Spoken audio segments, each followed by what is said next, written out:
आप देख रहे हैं प्रदेश का नंबर 1 और सबसे भरोसेमंद news channel India news Haryana और मैं हूं आपके साथ आयुष। हरियाणा की चुनावी बिसात के बीच जनता ने 2024 का जनादेश बीजेपी के पक्ष में देने का काम किया। अब बीजेपी ने अपने विकास के दम पर प्रदेश में तीसरी बार सरकार बनाने का काम किया। इसके साथ ही बीजेपी के नेताओं ने चुनावी समर में पार्टी की नीतियों का जमकर बखान करने में कोई कोर कसर नहीं छोड़ी। अब विधानसभा चुनावों में जीत का दम भरने वाली कांग्रेस के दावे जनता के सामने नहीं टिक पाए और पार्टी 37 सीटों पर सिमट कर रह गई। अब चुनावों में मिली हार के बाद सूबे की राजनीति अपने पूरे सियासी उबाल पर है। इधर भारतीय किसान यूनियन गुरनाम सिंह चंढूनी के बयान से प्रदेश का सियासी पारा भी हाई हो चुका है। दरअसल गुरनाम सिंह चंढूनी ने हरियाणा के विधानसभा चुनाव में कांग्रेस की हार को लेकर के एक बड़ा बयान दे दिया। कांग्रेस की हार के लिए पूर्व सीएम भूपेंद्र हुड्डा को उन्होंने कसूरवार ठहराते हुए यह कहा कि किसान आंदोलन के चलते कांग्रेस का माहौल बना था, लेकिन भूपेंद्र हुड्डा की गलतियों के चलते पार्टी को हार का सामना करना पड़ा। गुरनाम चंढूनी ने यह भी कहा कि भूपेंद्र हुड्डा ने प्रदेश के शीर्ष नेताओं को दरकिनार करके अपनी राजनीति को चमकाने का काम किया। कांग्रेस और भूपेंद्र हुड्डा को लेकर के अब दिए चंढूनी के इस बयान के बाद बीजेपी ने इस पर पलटवार किया। यहां केंद्रीय मंत्री रवनीत बिट्टू ने गुरनाम चंढूनी के बयान को सही ठहराते हुए कहा कि गुरनाम चंढूनी ने देरी से ही सही लेकिन यह सच बोला। कांग्रेस ने किसानों का इस्तेमाल करने का काम किया। गुरनाम चंढूनी के बयान के बाद प्रदेश का सियासी पारा हाई हो गया। अब ऐसे में सवाल यह है कि क्या किसान आंदोलन कांग्रेस के इशारे पर हुआ? क्या हरियाणा में कांग्रेस के पक्ष में माहौल बनाने के लिए यह किसान आंदोलन चलाया गया? इन सभी सवालों के बीच हरियाणा कांग्रेस के प्रभारी दीपक बाबरिया ने पार्टी हाईकमान को खराब तबीयत का हवाला दिया और अपने प्रभारी पद से भी इस्तीफा दे दिया। इसके बाद अब कांग्रेस की टेंशन और ज्यादा बढ़ गई। लेकिन चुनावों में कांग्रेस की हार ने यह जरूर साबित कर दिया कि हरियाणा कांग्रेस की चुनावी डगर आने वाले वक्त में अभी और बढ़ने वाली है। अब ये कहते हैं कि बीजेपी जीत गई, बीजेपी जीत गई। बीजेपी नहीं जीती, कांग्रेस हार गई और उसके हारने का कारण लोग नहीं है, उसके हारने का कारण है भूपेंद्र सिंह हुड्डा। अब आप ये पूछेंगे भूपेंद्र सिंह हुड्डा कैसे है? भूपेंद्र सिंह हुड्डा ने जो भी उसके पसंद के लोग नहीं थे उन सभी को किनारे किया एक राजे की तरह। चाहे उसमें उसी की पार्टी के लोग थे, जैसे कुमारी शैलजा है, जैसे किरण चौधरी होगी, या जैसे रणदीप सुरजेवाला हो गया, या जैसे वो सिरसे वाला था तंवर। और अगर आप दूसरी तरफ देखें तो हरियाणा के अंदर जो माहौल बना था वो किसान आंदोलन की वजह से कांग्रेस के पक्ष में बना था, क्योंकि जब भी कहीं आंदोलन होता है तो वो सरकार के खिलाफ होता है और विपक्ष के फायदे में जाता है। कहीं भी आप पूरी दुनिया में आप देख लें तो कांग्रेस को ये घमंड हो गया कि सब कुछ तुम्हारे नीचे ही गुजर रहा है। अब उन्होंने, हम एक टिकट मांगते थे, हमें किनारा किया। रमेश दलाल जिसने राजीव गांधी हत्याकांड का केस अपनी जान पे खेल के लड़ा था, उसको किनारे किया। और आप देखें आम आदमी पार्टी से समझौता होता था, उनसे नहीं किया, चौटाला से नहीं किया। जो भी इसको ये लगा कि बस सब तो तेरा तो राज आएगा ही और तू खुदा बन जा। इसके अंदर जो भावना थी वो ये थी कि मेरे सामने कोई बोलने वाला मेरे राज में नहीं होना चाहिए। नहीं, मैं चंढूनी साहब का बहुत इस पे शुक्रिया अदा करता हूं भी उन्होंने सच लोगों के सामने रखा, क्योंकि यही चीज हमारे साथ हुई थी। जब मैं इलेक्शन लड़ रहा था, जब पंजाब में हम एमपी की इलेक्शन लड़ रहे थे, तो हर जगह ये पैसे लेके, बसें लेके, हम भी सोचते थे भी इतना इनके पास पैसा कहां से आ रहा है। अब चंढूनी साहब ने बताया भी हरियाणा में और पंजाब में हम कांग्रेस से, आम आदमी से पैसा लेके बीजेपी का विरोध करते थे, हम वहां पे दंगे करते थे, हम वहां पे जो है लोगों को इकट्ठे करके पत्थर, रोड़ा, फायर, आग, सब आगजनी करते थे। आज वो चंढूनी साहब ने सच बोला है। आने वाले दिनों में जब कांग्रेस तो काम निकाल के अपना परे जाती है, और दूसरा अब देख लिया अभी किसी को चेयरमैन ही नहीं मिलनी भाई, अब किसी को कोई एमएलए-शिप नहीं मिलनी, कोई राज्यसभा नहीं मिलनी, क्योंकि हार गई कांग्रेस। जम्मू में भी साफ हो गई, हरियाणा में भी साफ हो गई, यहीं किसान लीडर थे ना, पंजाब में पहले ही इनकी सफाई हो चुकी है। एक बहुत बड़ा जो कहते हैं ना देश के खिलाफ बड़ी जो राजनीति, घटिया राजनीति की जा रही थी, उसका पर्दा जो है चुड़ूनी साहब ने उठा दिया। तो अब मेरी ख्याल से सब लोग भी समझ गए और ये लीडरों का भी भांडा फूट गया। तो बड़ा दिलचस्प है, एक तरफ तो चुनावी परिणाम बड़े दिलचस्प आए और उन दिलचस्प चुनावी परिणाम के बीच में हरियाणा की राजनीति अब और दिलचस्प होती हुई नजर आ रही है, क्योंकि जिस तरह की बयानबाजियां इन चुनाव के परिणामों के आने के बाद हो रही हैं वो बहुत सारे सवालों को भी साथ में खड़ा कर रही हैं। आज जो बड़ा सवाल गुरनाम चंडूनी ने खड़ा किया है, इस पर हम भी चर्चा करते हैं। कुछ मेहमान हमारे साथ जुड़े हैं, पहले उनका परिचय करवाते हैं। डॉक्टर पंकज बेनीवाल जी हमारे साथ जुड़ रहे हैं, भारतीय जनता पार्टी के प्रवक्ता हैं। डॉक्टर पंकज बेनीवाल जी हमारे साथ, हमारी चर्चा में आपका स्वागत है। इसके अलावा हमारे साथ रजत पंजेटा जी जुड़े हुए हैं, इंडियन नेशनल लोकदल के प्रवक्ता है। रजत पंजेटा जी आपका स्वागत है। स्वामी इंद्र हमारे साथ जुड़े हुए किसान नेता है, स्वामी इंद्र आपका भी स्वागत है। और कांग्रेस की तरफ से थोड़ी देर में विजय कौशिक जी हमको ज्वाइन करेंगे, उनके साथ भी इस चर्चा को हम लोग आगे बढ़ाएंगे और उनका जुड़ना भी बड़ा महत्वपूर्ण है क्योंकि विषय थोड़ा कांग्रेस को लेकर भी है। पंकज जी आपसे शुरुआत करता हूं। गुरनाम चंडूनी ने जो बातें कही होंगी मुझे उसको रिपीट करने की जरूरत नहीं, मैंने सुनाया भी और आप भी उसको पहले से सुन रहे होंगे। कैसे देखते हैं, क्योंकि ये बात तो आप लोग लगातार कहते रहे, पहले भी कहा, बहुत बार आप लोगों ने इस बात का जिक्र किया कि भाई इसको बैकिंग की जा रही है, एक तरीके से पॉलिटिकली इसको मोटिवेट करने की कोशिश है। आज गुरनाम चंडूनी जो बात कह रहे हैं उसके क्या मायने समझे जाएं? क्या जो बातें आप लोग कहते थे उस पर एक तरह से उन्होंने मोहर लगाने का काम किया? नमस्कार आयुष जी, सभी साथियों को नमस्कार, सभी दर्शकों को नमस्कार। देखिए, भारतीय जनता पार्टी ने हमेशा ही ये शब्दों का प्रयोग किया है जो आज गुरनाम चंडूनी ने उन पर मोहर लगाई है कि हम लोग फंडिंग के साथ काम करते थे। और मैं ये समझना चाहता हूं कि इनका एजेंडा क्या था।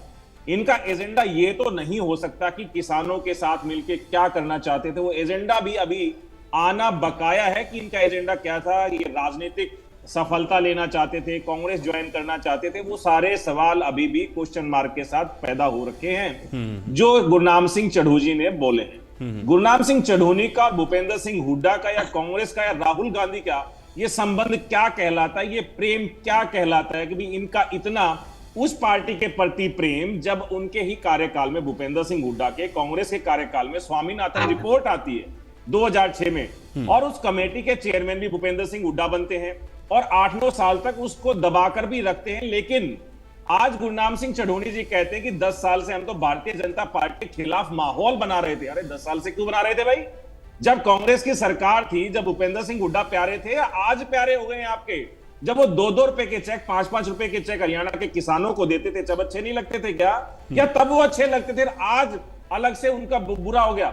एक और अहम बात उन्होंने की कि टिकट नहीं दी। ये टिकट का क्या मसला है कांग्रेस का और इन किसान नेताओं का, जो तथाकथित किसान नेता है जिन्होंने जानबूझकर किसान आंदोलन का हवा दी, हमारे हरियाणा के, देश के भोले भाले किसानों को, अन्नदाताओं को यूज में लेकर के आए ये लोग, उनको मरने के लिए छोड़ दिया, इनके खांसी तक नहीं हुई किसी को। तो ये आज सवाल जरूर उठना लाजमी है कि इन्होंने ऐसा हरियाणा के किसानों के साथ, पंजाब के किसानों के साथ, यूपी के किसानों के साथ, हमारे देश की भोली भाली जनता को क्यों प्रयोग में लेके आए? भूपेंद्र सिंह हुड्डा, राहुल गांधी या गुरनाम सिंह चढ़ूनी, ये रिश्ता क्या कहलाता है? ये सवाल आज बहुत बड़ा हो गया है आयुष जी कि इन्होंने उन किसानों नहीं, को अब वो रिश्तों की परतें तो खुलनी शुरू हो गई हैं, क्योंकि वो अंदर खाने से खुद, अगर गुरनाम चंडूनी खुद इस बात को कह रहे हैं तो धीरे धीरे ये रिश्ता क्या कहलाता है वो भी स्पष्ट होगा।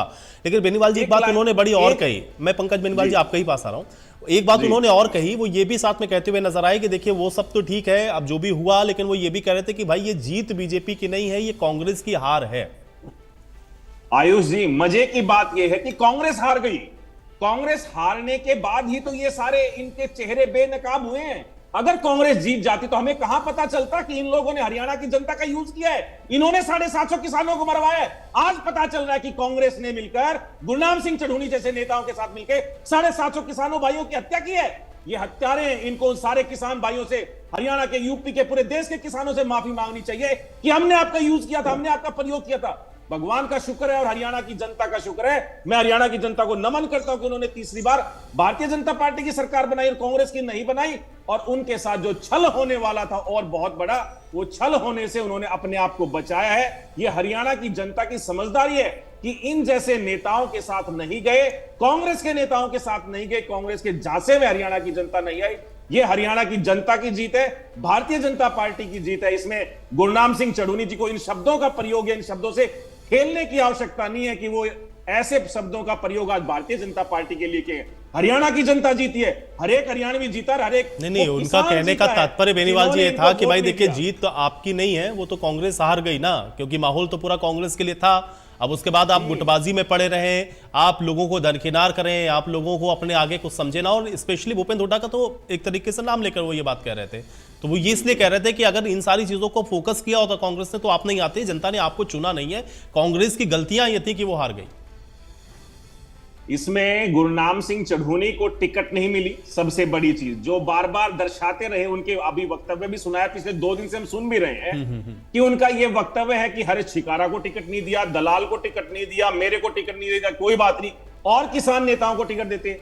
अरे कौन कौन किसान नेता थे जो कांग्रेस के एजेंडे में शामिल थे, हरियाणा के किसानों को मरवाने के लिए शामिल थे? आज सबका नाम लेना चाहिए गुरनाम सिंह चढ़ूनी को, अपने नाम तक सीमित ना रहे, उन सारे किसान नेताओं का, तथाकथित किसान नेताओं का नाम ले जिन्होंने हरियाणा के भोले भाले किसानों को उस कोरोना काल में रोडों पर नंगे सोने के लिए, भूखे सोने के लिए मजबूर कर दिया था। हरियाणा के भोले भाले किसानों के साथ धोखा किया है, छल किया है इन लोगों ने मिलकर। आज सारी जनता के सामने उजागर हो गया है और हरियाणा की जनता की जीत है, ना ये कांग्रेस की हार है, ना किसी और की जीत है, ना किसी कुछ का है। हर एक हरियाणवी जीता है, हर एक वो किसान जीता है, और जिसने पेहोर के अंदर 1170 मत दिए और इनका डब्बा बंद कर दिया, जमानत जब्त करा दी गुरनाम सिंह चढ़ूनी की, और पूरे हरियाणा के अंदर नहीं, गुरनाम चढ़ूनी की तो इसके पहले भी जमानतें जब्त होती रही हैं, लेकिन प्रश्न ये था कि विधानसभा चुनावों में भाई अगर इस तरह का माहौल था तो उसके बाद जो बात अब गुरनाम चढ़ूनी कह रहे हैं उससे प्रश्न उठने बड़े लाजमी है। पंजेटा जी, आप इसको कैसे देखते हैं? एक लाइन और इसमें दो कहावतें जो हैं वो बिल्कुल सार्थक सिद्ध होती हैं। हाथी के दांत खाने के और दिखाने के और मुंह में राम राम बगल में छुरी, ये दोनों ही कहावतें आज गुरनाम सिंह चढ़ूनी पे और कांग्रेस की सरकार पर या कांग्रेस के लोगों पर या भूपेंद्र सिंह हुड्डा पर, राहुल गांधी पर बिल्कुल सटीक बैठती हैं। जी पंजेटा जी, क्या गुरनाम चढ़ूनी जो बात कह रहे हैं आप उससे इत्तेफाक रखते हैं? क्योंकि वो तो बड़ा स्पष्ट और खुल के कह रहे हैं कि एक तो माहौल कांग्रेस के लिए बनाया, ऊपर से ये है कि हम लोग जो चाह रहे थे वो आपने किया नहीं और उसके बाद फिर आप हार गए, बीजेपी जीती नहीं। कैसे इसको आप देखते हैं?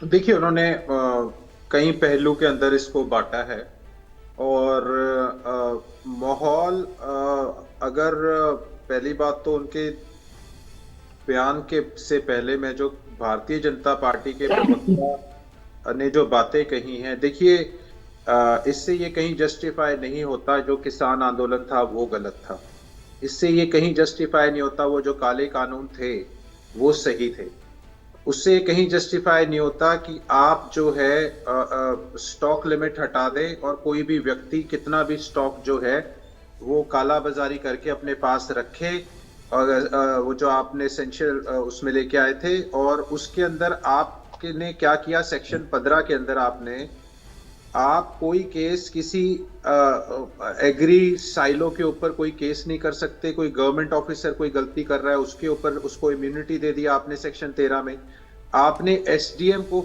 सेक्शन 15 में फाइनल अथॉरिटी दे दी, आप किसान के कोर्ट के दरवाजे आपने बंद कर दिए, सेक्शन 4 में आपने सीधा पैन कार्ड के साथ खरीद कर लो, आपने एग्जेम्पशन दे दी उनको सेक्शन 6 में। पंजेटा जी देखिए, इसमें मोटिव गलत था या सही था उस प्रश्न पर जाना ही नहीं, क्योंकि देखिए अगर वो सही होता तो मुझे लगता है कि कृषि कानूनों को फिर ये लोग वापस ही नहीं करते। वो तो समझ में आ गया कि भाई किसान बैठे थे, उनकी डिमांड थी, वो सही थी, इसलिए उन्होंने उसको वापस ले लिया।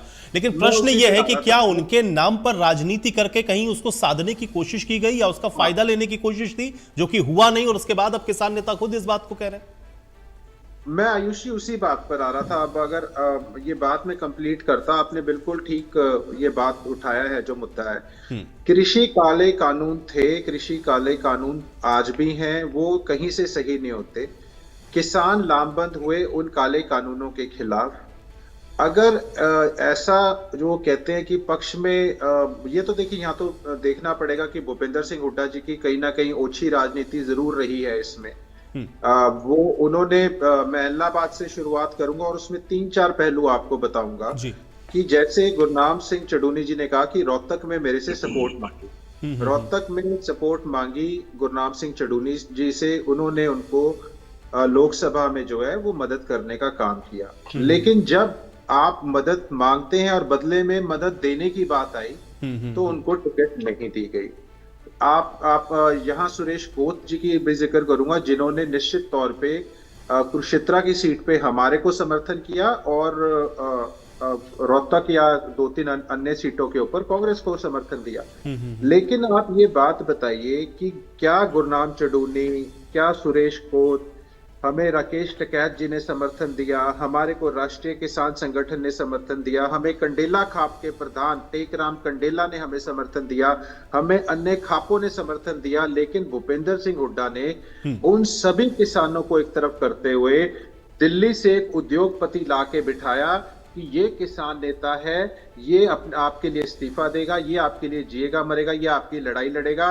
सभी किसानों को कहा गया कि आपने इसको वोट देनी है, अगर आपने किसानों को या अभय सिंह जी को वोट दे दी तो भाजपा का कैंडिडेट जीत जाएगा। ये एक नैरेटिव चलाया गया किसानों को कमजोर करने के लिए। यहां कमर नहीं तोड़ी किसानों की कमर वहां भी तोड़ी जब अभय सिंह जी ने इस्तीफा दिया।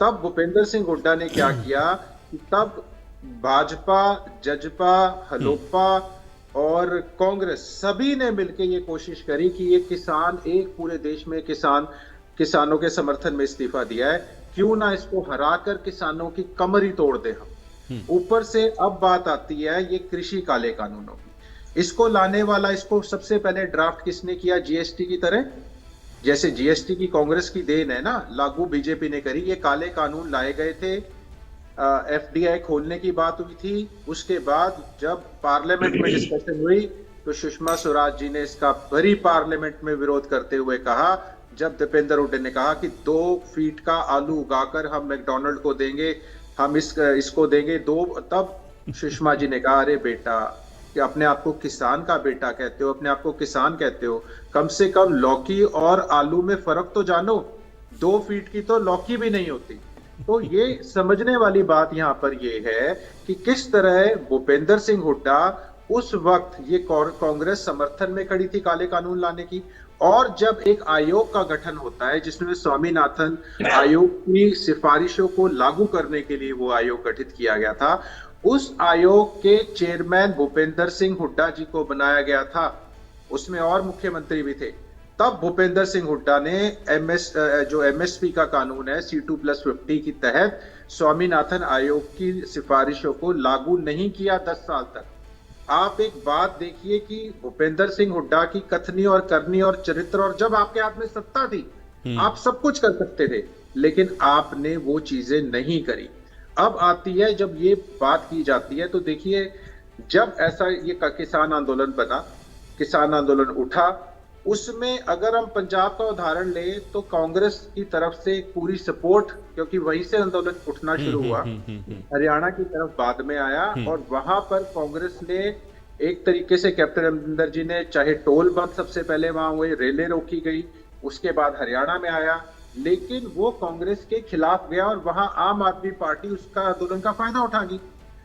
आम आदमी पार्टी को उसका पूरा फायदा हुआ किसान आंदोलन का। लेकिन हरियाणा के अंदर क्योंकि भाजपा के खिलाफ इतनी नाराजगी थी, क्योंकि जगह जगह बैरिकेडिंग, उसके बाद लाठीचार्ज, कहीं आंसू गैस, तो ये सारा कीले खोदना, कंटेनर लगाना, कंक्रीट कर दिया सारा। दिल्ली में बहुत रोका गया, आपको पता है किस तरीके से फायर कैनन सारा एपिसोड लगा। तभी तो कह रहे हैं गुरनाम चंडूनी कि इतना बढ़िया माहौल था, लेकिन आप तो हार गए भाई। ठीक है, विजय कौशिक जी हमारे साथ, विजय जी जुड़ गए मेरे साथ, मैं उनका रिएक्शन एक ले लेता हूं। विजय जी, गुरनाम चंडूनी तो आज बड़ा स्पष्ट होकर के बोल रहे हैं कि भाई किसान आंदोलन के जरिए इतना बढ़िया माहौल था, लेकिन आप लोगों अपने हठधर्मिता के चलते हार गए, चुनाव हार गए। ये बीजेपी जीती नहीं, लेकिन आप लोग हारे। और क्या अब इसके बाद सवाल यह है कि कांग्रेस ने राजनीति के तौर पर इस्तेमाल किया किसानों का, क्योंकि यही आरोप है गुरनाम चंडूनी का। पहली बात, देश का एक रिकॉर्ड है कि कभी किसी चोर ने नहीं कहा कि मैंने चोरी की है। और अगर चढ़ूनी कह रहे हैं कि उन्होंने चोरी की है, डाका डाला है किसानों के हक पर, किसानों की आंखों में धूल झोंकी है, किसानों की पीठ में छुरा घोंपा है, तो सबसे पहले चढ़ूनी को इस बात की सजा मिलनी चाहिए। अब दूसरी बात आती है कि कांग्रेस ने उनसे कहा और उन्होंने किया। तो मैं ये बता दूं कि अगर चढ़ूनी हमारे एजेंट होते तो इस चुनाव में वोट कटवा व्यक्ति की भूमिका का निर्वाह नहीं करते। उन्होंने खुद माना है कि उन्होंने और उनके साथियों ने कांग्रेस के खिलाफ इस चुनाव में चुनाव लड़ा है, यानी कि उन्होंने वोट कटवा की भूमिका निभाकर भाजपा को फायदा पहुंचाया है, पहली बात। दूसरी बात, अगर ये आंदोलन किसानों का ना होकर कांग्रेस का आंदोलन होता तो कभी भी मोदी जी देश की जनता से माफी मांगते हुए, किसानों से माफी मांगते हुए कृषि के इन काले कानूनों को कभी वापस नहीं लेते। और भाई जब चढ़ूनी जी इस तरह का आरोप लगा रहे हैं तो इस आंदोलन में बहुत बड़ा पैसा खर्च हुआ था जो कि किसानों ने किया था। अब चढ़ूनी जी कह रहे हैं कि भाई ये कांग्रेस के कहने से उन्होंने किया, तो ये बताएं कि भी कांग्रेस ने उनके कौन से बैंक अकाउंट में इतना पैसा डाला था कि जिसके चलते चढ़ूनी जी देश भर के किसानों को एकजुट करके इसके द्वारा रहे। आपको मालूम होगा कि नहीं विजय जी, लेकिन ये प्रश्न इसीलिए तो उठ रहा है ना क्योंकि भाई जिस समय किसान आंदोलन चल रहा था उस दौरान तो चंदूनी जी जो स्टेटमेंट देते थे उसको तो बड़ा कोट अनकोट आप लोग उसको यहाँ पर चर्चाओं में भी कहते थे कि भाई इतने बड़े किसान नेता हैं, ये बात कह रहे हैं, आपको समझ में नहीं आता।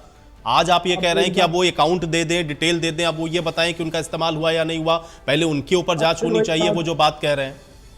तो आज आप ये बता दें कि गुरनाम चंदूनी क्या है, वो एक व्यक्ति है या उनको आप किसान नेता मानते हैं या नहीं मानते, या आज उन्होंने कह दिया तो आपने उनको किसान नेता मानना बंद कर दिया? कौशिक साहब,